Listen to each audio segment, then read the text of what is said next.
You know that feeling when you're watching the news and something breaks about the economy, and your first thought isn't about what it means for the country or the world, but what it means for your savings account? That split second where you wonder if what you've built is actually safe, if the numbers on your brokerage statement are real or just pixels that could disappear if the wrong thing happens. And you tell yourself you're being paranoid, that you're overthinking it, but the feeling doesn't quite go away. Because somewhere deep down, you know that paper wealth only matters if it stays. My name is Anderson, and I need to show you something about gold that most investors completely misunderstand until it's too late to position themselves properly. Here's what everyone believes. Gold is for preppers and conspiracy theorists. It doesn't generate income like stocks or bonds, and it's a relic from a time before modern financial markets made everything better. The smart money is in equities. The diversified portfolio is stocks and bonds. And gold, if you own it at all, is maybe 2 or 3% of your portfolio just to say you have some. That's the conventional wisdom. That's what the financial establishment has been saying for 40 years, but here's the truth that's becoming impossible to ignore in 2026. Gold isn't behaving like a historical curiosity anymore. It's behaving like the early warning system for a financial reality most people aren't ready to acknowledge. And the people who understand this aren't buying gold to get rich. They're buying it because they've recognized something the mainstream hasn't yet. The rules are changing. Think about what that means. For decades, gold was dismissed as a non-productive asset, just sits there doing nothing. But here's what nobody tells you about productive assets. They're only productive in stable systems. When the system itself becomes unstable, productivity doesn't matter. The question stops being what generates the best return and starts being what actually holds value when confidence breaks. And that's a completely different game. Here's the invisible threshold most investors haven't crossed yet. There's a moment when you stop thinking about investments as tools for growth and start thinking about them as stores of certainty. Most people never make that shift because they've only invested during relatively stable times. But the investors who lived through serious currency debasement or financial system stress think differently.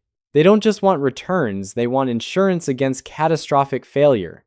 And once you cross that threshold, once you understand that preservation matters as much as growth, gold stops looking like a fringe asset and starts looking like the foundation.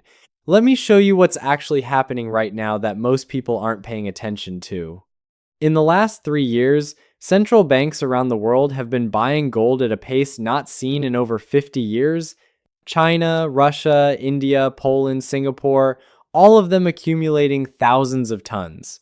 Not because they suddenly became irrational, because they're preparing for a world where dollar dominance isn't guaranteed. They're watching the same debt levels you are, they're seeing the same money printing, and they're quietly moving their reserves into the one asset that every country on Earth recognizes as valuable, regardless of who's in charge or what policies are failing. Now, here's what makes this different from previous gold rallies. It's not retail investors driving the price. It's not fear-driven panic buying. It's institutional, strategic accumulation by entities that think in decades, not quarters. And when that kind of buying happens, when governments are competing for a finite resource, the trajectory changes because this isn't speculation. This is rebalancing for a different era. Here's the psychological transformation that has to happen for any of this to make sense. You have to stop thinking about gold as an investment and start thinking about it as a counterweight. Most people only think in terms of what goes up. They want growth. They want their portfolio to compound. And gold frustrates them because it doesn't pay dividends, doesn't pay interest, doesn't do anything except exist. But that's exactly the point. In a world where everything is leveraged, where every financial asset is someone else's liability, where the entire system runs on confidence and debt, gold is the only major asset that isn't anyone's promise. It's just there. And when promises start breaking, that matters more than you can imagine. Let me give you the numbers that make this real. Let's say you're 45 years old with $500,000 in a diversified portfolio.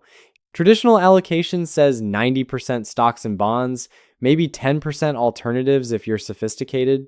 And in a normal environment, that works. You get growth, you get income, you're fine. But here's what happens when the system wobbles. If inflation stays elevated and central banks can't control it without crashing markets, your stocks lose purchasing power even if the nominal value holds. Your bonds get destroyed because fixed income doesn't keep up with rising prices, and suddenly that $500,000 doesn't buy what it used to. You didn't lose the money, you lost the value. Now imagine you had allocated differently. $400,000 in traditional assets, $100,000 in physical gold. Not gold stocks, not gold ETFs, physical metal. When inflation runs and currencies weaken, that $100,000 in gold doesn't just hold value, it increases relative to everything else. And not because gold went up in some fundamental sense, because the measuring stick, the currency, went down. Your $100,000 in gold might be worth $150,000 or $200,000 in inflated currency terms. And suddenly that allocation isn't a drag on your portfolio, it's the part that protects you. That's what gold does. It's not about making money, it's about not losing it when everything else is losing value. Here's the identity shift that separates people who own gold strategically from people who dismiss it. You stop being someone who chases maximum returns and become someone who structures for resilience across different scenarios. You stop asking, what will make me the most money, and start asking, what will keep me whole if things break differently than expected? And that's a completely different operating system. It requires accepting that gold might underperform in good times, but it also means you're protected in bad times. And for people who've seen what bad times actually look like, that trade is obvious. Let me show you what this looks like in practical terms. You're building wealth in your 30s and 40s. Your focus is growth. Stocks, index funds, real estate, fine. But once you hit a certain level, once you have enough that losing half of it would genuinely set you back a decade, your priorities shift. Now it's not just about growing, it's about protecting what you've built. And that's when gold stops being optional and starts being structural. Say you've accumulated $800,000 by age 50. You're on track for a comfortable retirement, but you're also aware that the next 15 years before you retire are critical. You can't afford a 2008 style collapse at 62. So you take 10 to 15% of that portfolio and move it into gold, not to get rich. To create a buffer, to have one part of your wealth that moves inversely to the rest when crisis hits, and when the market drops 40%, your gold might be up 20 or 30%. It doesn't make you whole, but it softens the blow enough that you don't have to delay retirement or drastically cut your lifestyle. That's the real value. It's optional during chaos. Here's where opportunities start looking different. When you own gold strategically, market crashes feel different.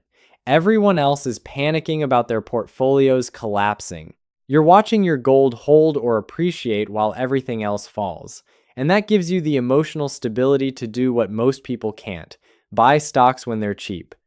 You can rebalance out of gold and into beaten down equities because you have a stable asset to sell. Same crisis, completely different capability. Or consider currency devaluation.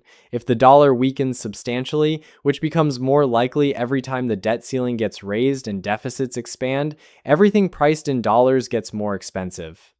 Imports, energy, food, your cost of living goes up, but your gold, priced globally, increases in dollar terms. You can sell some and cover the higher costs without drawing down your other investments. You're insulated, not perfectly, but meaningfully. Now, let me give you the big decision that most people get wrong. They wait until gold is making headlines to buy it, they see it spiking, and suddenly they're interested. But by then, the move has already happened. The smart accumulation happens when gold is boring, when it's been flat for months or down for a year and nobody's talking about it. That's when central banks are buying.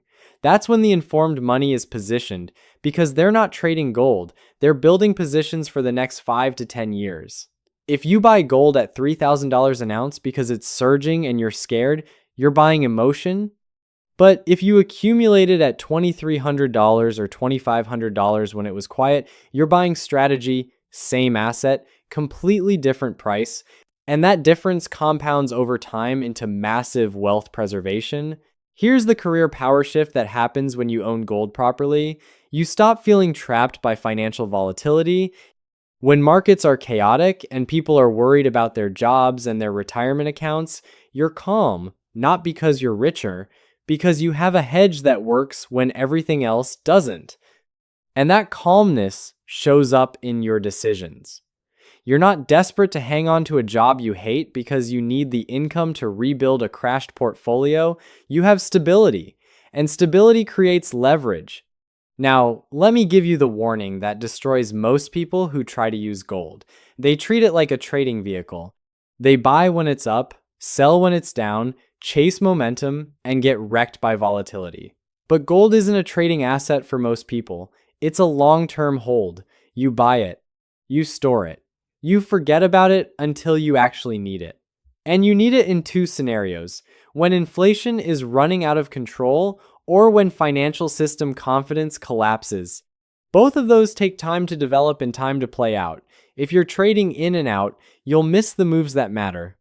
The people who successfully use gold as wealth preservation aren't checking the price daily. They bought a position years ago, stored it securely, and went back to living their lives. They know it's there, they know it's doing its job, and they don't panic sell it when stocks are ripping higher because they understand it serves a different function. Here's the thing about opportunity cost that applies to gold differently than other assets. Every dollar in gold is a dollar not compounding in stocks. That's real. If you put 20% of your portfolio in gold and stocks go up 50% over 5 years, you missed out on growth. But here's the other side. If you don't own gold and we get a period of stagflation or currency crisis, your stock gains get eroded by inflation or wiped out by crashes. The opportunity cost runs both ways. And the question isn't which asset always wins. It's which combination lets you survive all scenarios. For most people, the answer is 10 to 20% in gold, 80 to 90% in productive assets, not 50-50, not gold only, balanced, structured. And that balance shifts depending on where you are in life. Younger, less gold. Older, more gold. Building wealth, less gold. Preserving wealth, more gold. So here's what I want you to take from this. Gold in 2026 isn't the same asset it was in 2000 or 1990. The macro environment has changed. Debt levels are unprecedented. Central banks are trapped between inflation and recession. Geopolitical fractures are accelerating. And in that environment, gold isn't a fringe bet. It's a rational response to observable risk. The shocking truth isn't that gold is going to make you rich. It's that gold might be the only reason you stay rich when everything else is breaking. And the investors who understand that aren't waiting for permission from financial media or mainstream advisors. They're looking at what central banks are doing, not what they're saying. And they're positioning accordingly. You have time right now to build a strategic gold position before the narrative shifts. Not a lot of time, but enough. Enough to allocate 10 or 15% while prices are still reasonable. Enough to secure physical metal or allocated storage. Enough to create the insurance policy that will matter when insurance becomes expensive or unavailable. And 10 years from now, when you're sitting somewhere safe, watching some new crisis unfold, and your wealth is intact because you had the part that holds when everything else falls, you're going to remember this moment. The moment you stopped thinking of gold as a relic and started thinking of it as a foundation. The moment you realize that in a world of infinite promises, the one thing that promises nothing is the thing you can trust most. My name is Anderson. Thanks for listening. And I'll see you in the next video.